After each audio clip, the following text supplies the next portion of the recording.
Ever wonder what it takes to live a life creatively? So do we. That's why we're here, to find out what clever people do to be successful in the arts. I'm Cecily Korst, and this is the Trailer Talks. We're interviewing artists and musicians, educators and entrepreneurs, at home and on the road. So come on, it's going to be a good trip.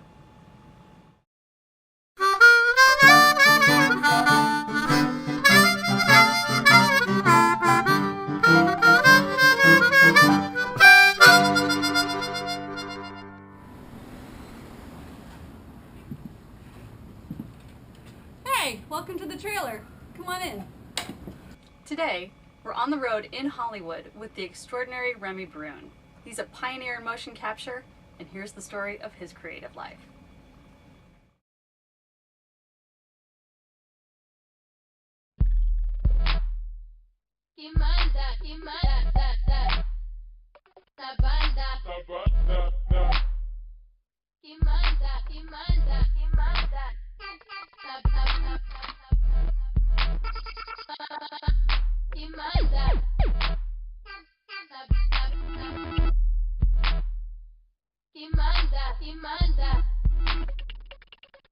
You have quite a varied history in the way you got here. Can you describe, please, your path? Well, yeah, no, I think maybe sometimes I've always been what I'm now, and I think the job didn't exist, but as far as I can remember, I wanted to be creative, I wanted to be an inventor, I wanted to work in things related to people, to life, and I was always interested in the movement part of things, and so even before I did my studies, I did a lot of sports, and I remember a long time ago I told a friend of mine, there's art for every sense. Like there's art for vision, for audio, for smell, you can say it's French gastronomy or wherever.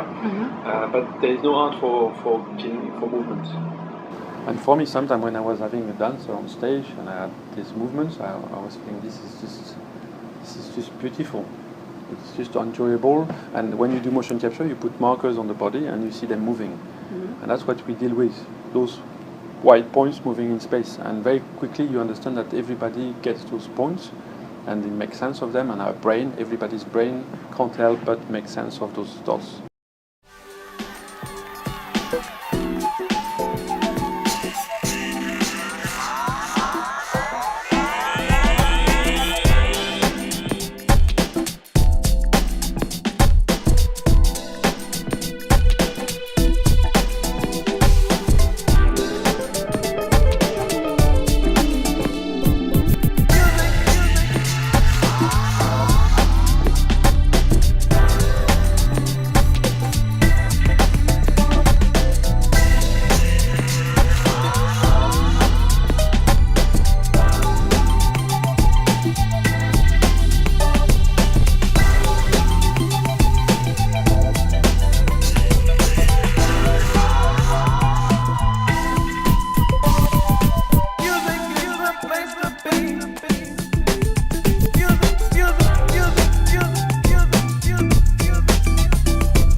I could tell you so many moments in my life when now I feel like I was ready to do that job, but it took me a while to get to there, and I did the studies, but I felt like mechanics were too mechanical, and even if they were moving things, they were not too close enough to human, to life. So then I moved into biomechanics. It's the mechanics about the human body, so I studied hip replacement and things like that, but that was still very actually flesh and not really alive.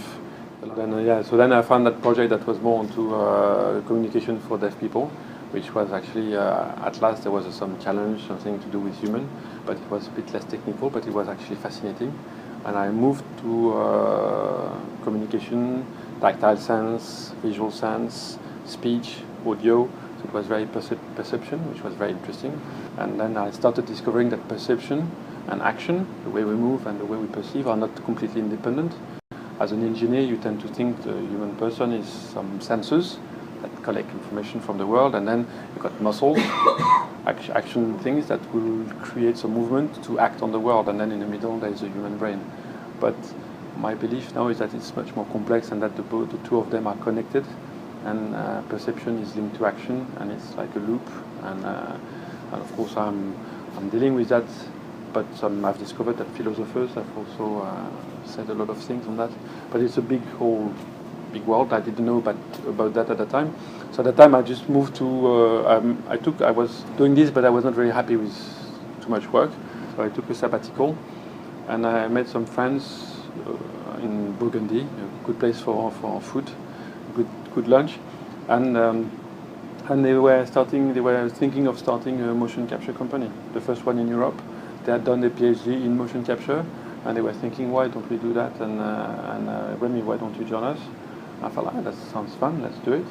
And so I joined that company, doing motion capture for science, for video games. We were the first one to start that in Europe, for TV, for cinema, for adverts, and that was in '93.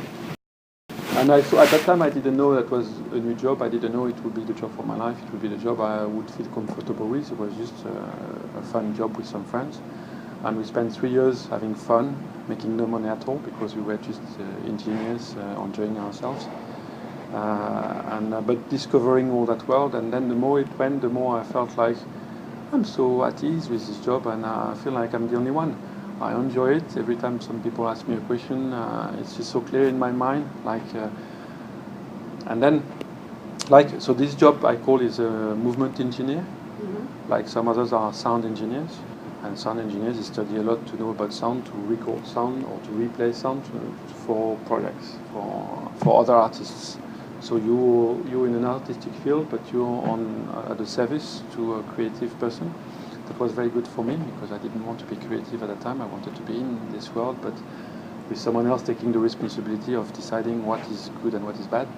I'm a scientist at the beginning, so good is truth and bad is wrong.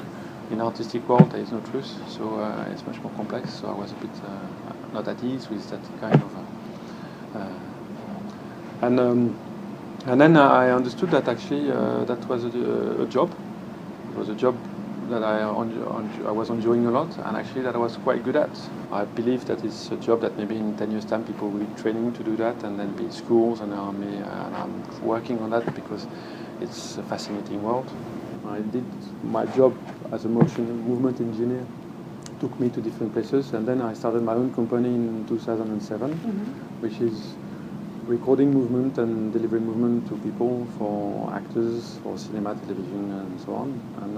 And actors are not just body movement; they are finger movement, they are face movement, and eye movements. And so we've been innovating a lot in that part. Actually, a lot of new innovation for all those recordings, and new tools, and so many digital things, because we are the first one to be facing those kind of new technology. We've got to invent all the time. Le renard et les raisins par Jean de La Fontaine, qui était un génie. Écoutez, écoutez, écoutez. Certains renards gascons, d'autres disent normands. Jean de La Fontaine ne balance pas entre gascon et normand. Jean de La Fontaine a décidé de décider plus tard. Le galant en eût fait volontiers un repas, mais comme il n'y pouvait point atteindre la puissance du verbe atteindre, ils sont trop verts, dit-il, et bons pour des goujats. Et là, Jean de La Fontaine a le génie de finir par une phrase interrogative. Écoutez, écoutez, écoutez. But movement exists without any shape, any texture, any color, any volume. Movement is a signal. It's like a sound. It's something like, if you think of a dancer doing a beautiful dance, it is completely independent of her body, shape, color, beautiness, beauty. It's completely independent.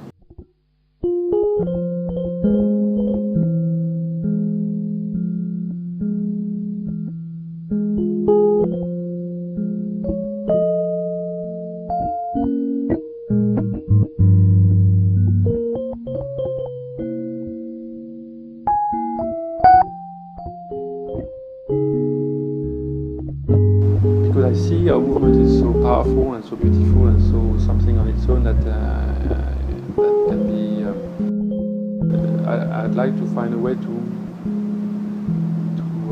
use this to just show people how beautiful it is and how central it is and how powerful it is. And for example, the horse, people say, oh, it's great, it's funny, and then people say, but if I stay by the horse for 10 minutes, then I feel better. It's sort of calming me because it's a peaceful gallop, and then you get into this gallop and you communicate. The gallop, what I was saying before about perception and action, if you look at the horse, you see a galloping horse, your perception is very strong, but a lot of people believe in the science world and the philosophical world that to see this gallop, you need to be the galloping horse. You need to put yourself into the gallop. And even if you don't do it, your brain does it. And by doing it, you become the horse.